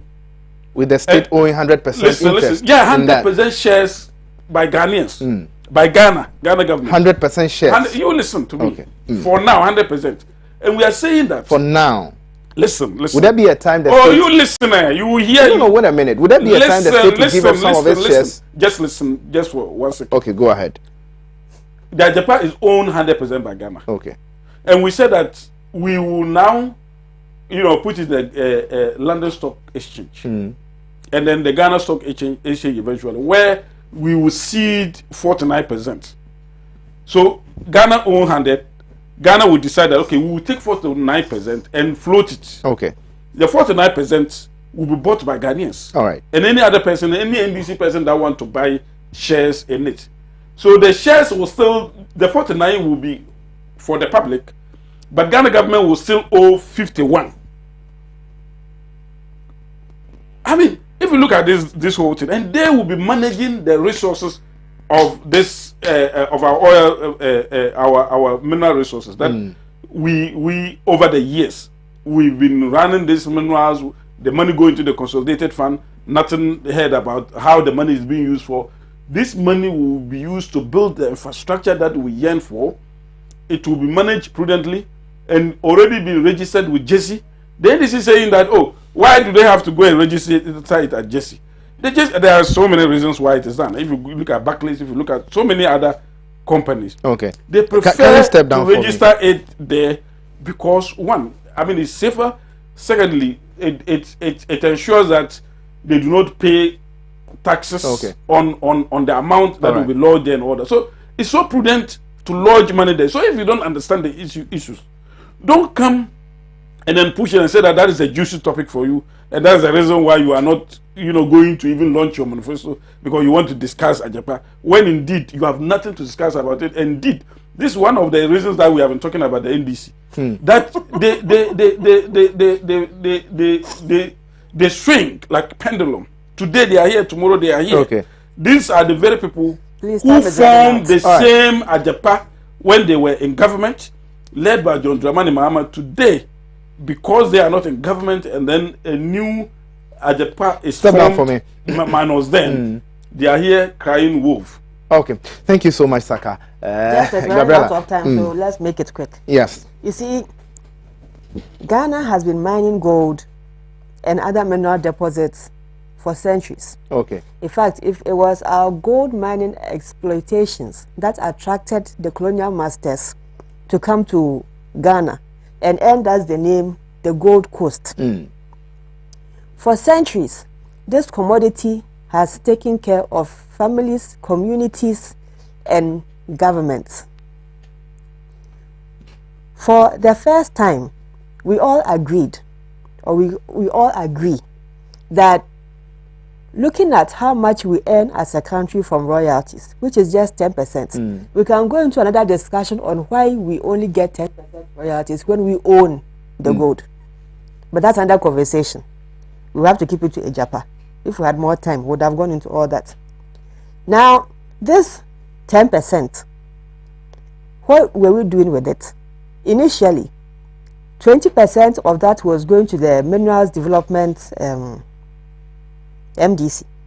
And then 80% was going to the Consolidated Fund, which went into normal government expenses on projects and all kinds of payments and all that. So we said we cannot track how what our gold revenues are being used for. So, in comes the Minerals Incomes Investment Funds, which is a very brilliant idea. As you mentioned earlier, the NDC also attempted it 2011, so that the mineral revenues are ring-fenced into this fund. We can track exactly how much we received. We can track exactly what projects these monies have been expended on and what investment this fund has entered into. So we see the real benefits of our mineral royalties. That is not where the problem is.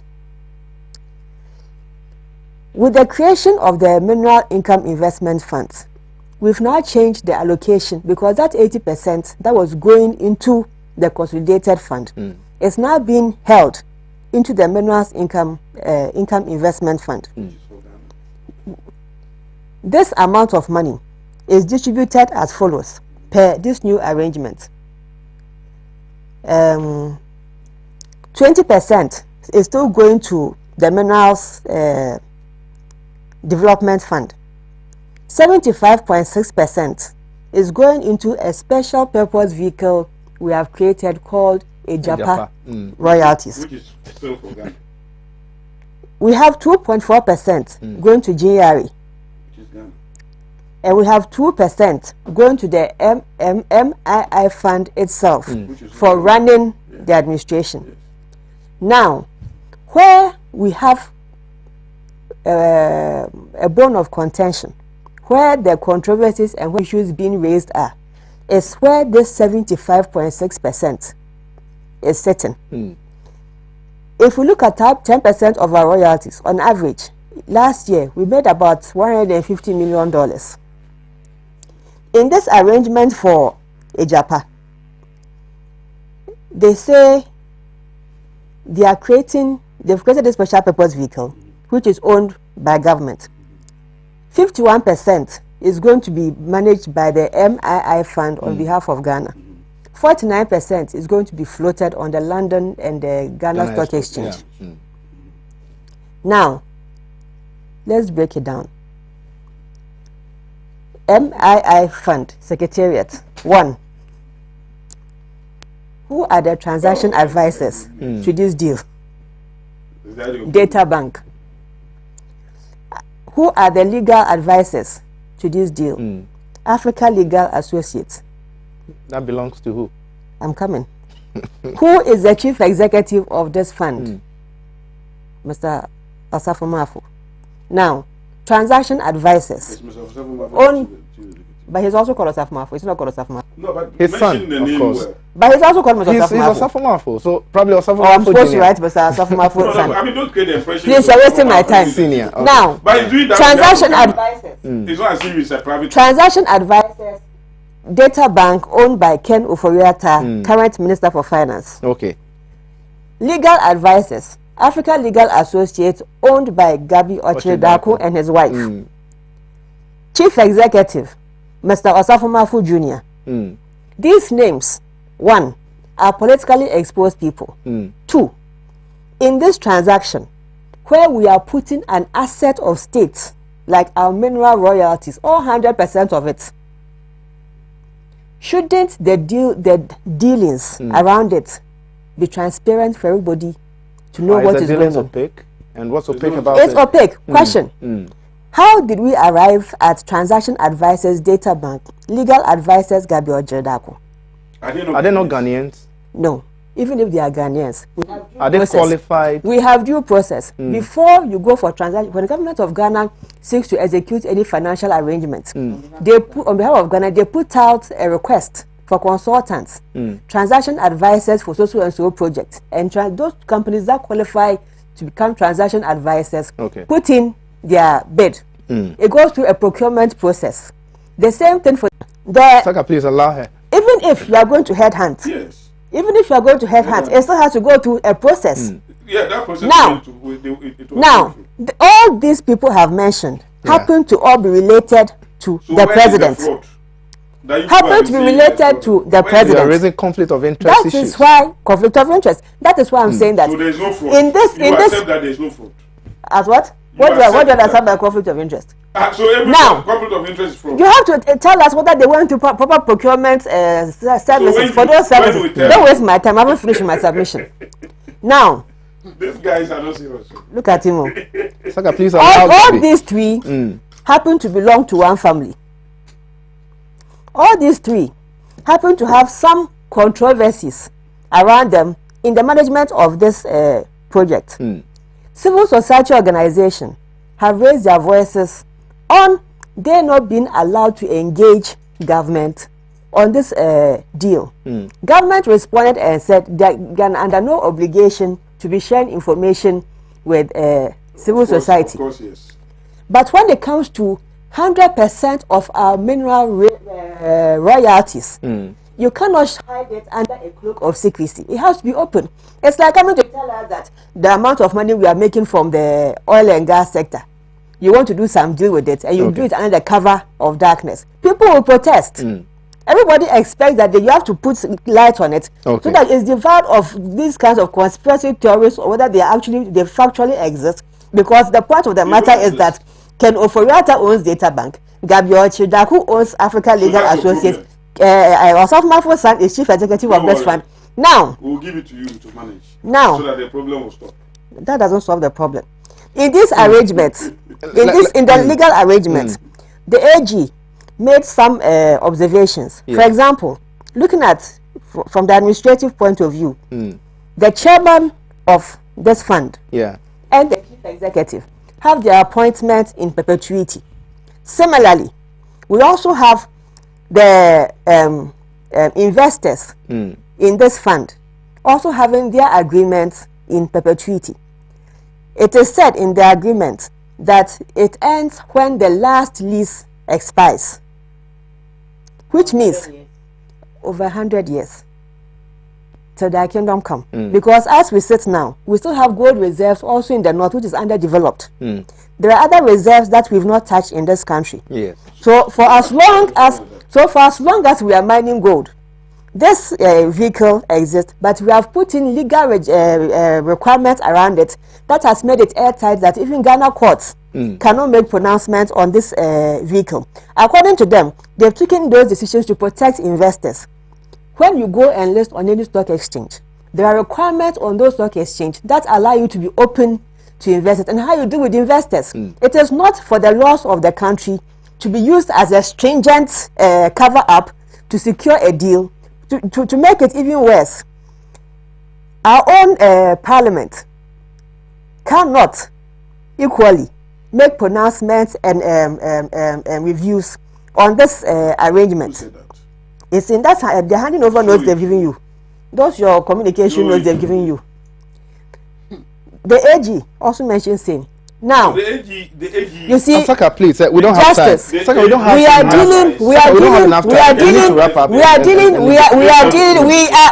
dealing with a very strategic resource of this country, gold.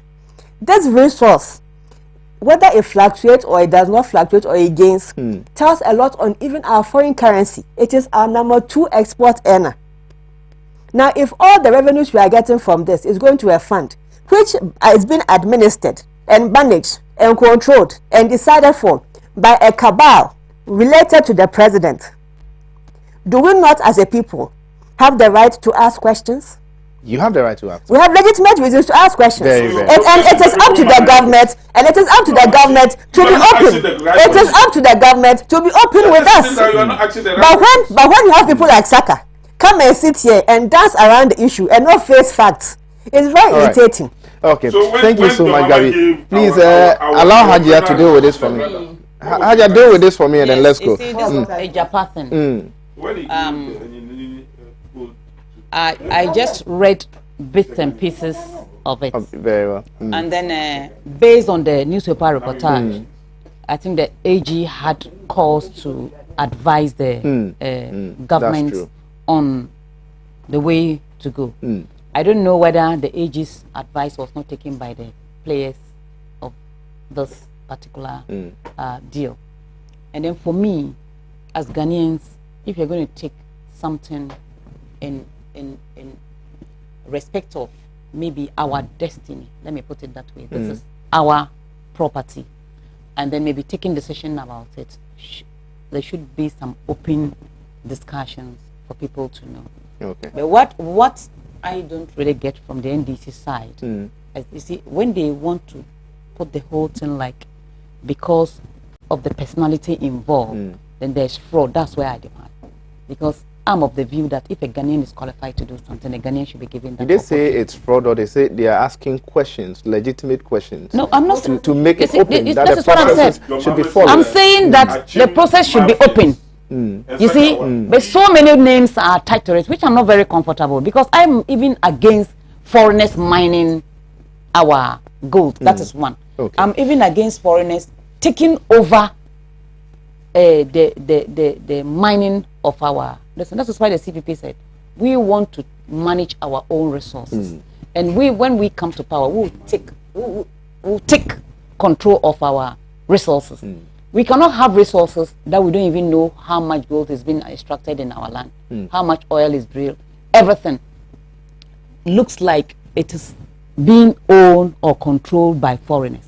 If the Ejapa deal, they're saying it's 100% Ghana or Ghana government, and then 49% will be floated on the London and Ghana Stock Exchange. Yeah. Do you think that maybe somebody will come and buy shares in this particular company? Let me put it that way, and wouldn't find out the details of it. So it will come as time goes on. We will know what is happening. Okay. It's not going to be just like NDC MPP talking that this person is a family member. We will get to the bottom of this transaction, because if I'm going to buy a share in this Ejapa thing, I will ask questions. I would like to know how, maybe if how many percentage can I buy, and what can I get from the money that I'm investing, and so on and so forth, and who are managing the fund, and how are they managing it, which bank account is going to hold. All that will come. We'll ask questions. You understand? But if we limit it to because this person is related to this person, this person is related to, I don't know how the director of the company was chosen. I don't know. Okay. I wasn't privy to that, and I don't know how the legal advisors of the company were chosen. Was that an open kind of tender, whereby maybe you say this is a contract from the government to legal firms, and who qualified, and what criteria was used in choosing this particular. You see, we have to be honest and sincere when we are discussing issues of national interest. Yeah. The legal advisors, the managers, and then there's one third one that you mentioned. The chief executive of the Osafumafu Jr., is he qualified or he's not qualified? If he's qualified, did you pass through the right channel, or he was just handpicked? All those questions we have the right to answer. I think those are the questions the opposition parties and the CSO. Not just the opposition. You see, I don't want it to be limited to just NDC. That is where I depart from. Are we speaking as Ghanaians, or we are taking a partisan posture? Just 1 minute. You understand? We want to look at it holistically to see whether this will inure to the benefit of Ghanaians. Not about MPP or NDC. Okay. Let's see, is the deal good for Ghanaians? Like, you remember in 2008, our manifesto, we said, if the gold we are extracting or whatever will not inure to the benefit of Ghana, we should leave it there. You understand? Because you cannot degrade our land, extract gold, Obuasi, Dunkwa, and so on. And so if you go, you even believe that it's a town that gold is being extracted. Okay. Is that what we want for our country? If that is the case, then we should stop mining the thing, because if you're not going to get maximum benefit from it. So let's look at what will benefit Ghana in this Ejapa deal. If it is not right, then we'll talk about it. But naming that this person, I'm sure if NDC were to be in power, maybe CPP, do you think I'll also go and bring an MPP to go and mine this? It is there. We cannot run away from it. But what can we do to stop it? Well, there are people in the MPP who are not necessarily relatives of a president or close associates of a president. But they are qualified. Yes, they are qualified. That's what there are people in the banking sector who are qualified. But maybe they are qualified. You understand my point? Okay. In the MPP or even in civil society, let's expand, let's broaden our front. Let's not limit appointments to because this person is MPP or because this. But the two parties have made it so. Whether we like it or not. But Nkrumah did not do that. Nkrumah even took people from the UP tradition and gave them appointment. You understand? So I want to see a Ghana where Gabriela is sitting here. He's excellent in communication. And then maybe should be appointed in an administration that is not even her party. But what will her party members say? They call her what? Sell out. That is the problem. Definitely. That is a problem in this country, or for that matter, Africa, that we need to manage and do the right thing. That will inure to the benefit of our country and the continent. If not justice, same year will come and sit here. If CPP is in power, we'll talk that, oh, Appiah, because this they put her here. Same thing. If NDC, Gabriela, you see, how can we break this cycle for Ghana to move forward? That is where I'm looking at. Makes a lot of sense. Thank you so much. Our time is up. See, when your mama gave the bauxite resources about 85 billion. Let's be progressive. Let's move. Did you go through competitive bidding? And secondly, when farmers come for your money concession, did they go through competitive bidding? No. Look, this issue borders on the conflict of interest. What we should do as a country is find legislation on what constitutes conflict of interest, especially when you have a person who owns a company. If the company is qualified to execute a service, there's nothing wrong with the company putting a bid. That is why I said that due process has to be followed so that it avoids these things. The chief executive and the chairman of this thing cannot be fired even if he performs at this money because of this arrangement that you have done. So there are serious issues that have to be raised. Let's continue to talk about it. Calling people Sakawa. And you think that is right? This is all time. When the rep is Saka, we have closed. Your mic is off. Well, this is what time will allow us on the program this morning. Let me say a very good morning to Mr. John Justice Arthur, Assistant Headmaster of Drobo Senior High School. Mr. John Justice Arthur, Assistant Senior Headmaster Assistant Headmaster of Drobo Senior High School. Thank you so much for watching the program. Honorable Alhaji Baba Seidu, good morning to you too. The incoming MP for Nalerigo Bangaba Gambaga constituency. Gambaga constituency. Thank you all so much for watching the program this morning. Thank you all so much for coming. My name is Justice Appiah. The show has been Good Morning Africa. We are out of here.